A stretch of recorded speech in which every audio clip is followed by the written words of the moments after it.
Баршаңызға сәлем достар, сіздермен Гүлім. Бүгін құймақтың ең оңай жасалатын әдісімен бөліскім келеді.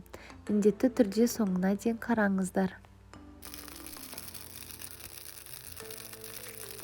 Алдымен жұмыртқамызға тұз, қант салып араластырып аламыз.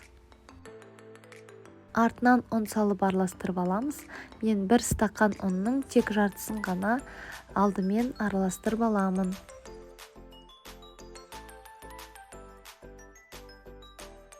Енді сүт құйып араластырамыз. Сүттің температурасы бөлме температурасындай болуы қажет.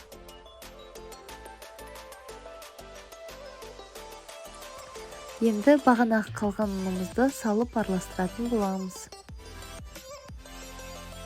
Комочектар қалмайтындай етіп, барлығын жақсылап араластырамыз.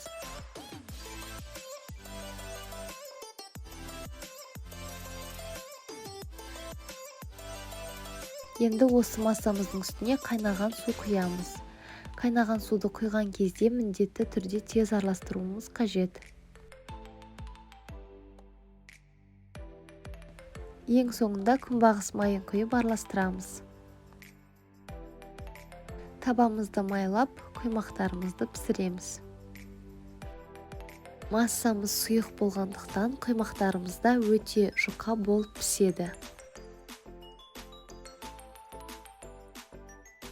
Құймағымыздың шеті қызара бастағанда бірден екінші жағына ауыстырамыз. Барлығын көрсетілген рецепт бойынша жасасаңыз, құймақтарыңыз жабыспайды, әрі жыртылмайды.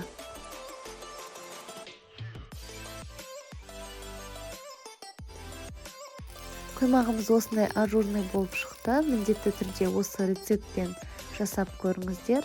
Соңына дейін қарағандарыңызға рахмет.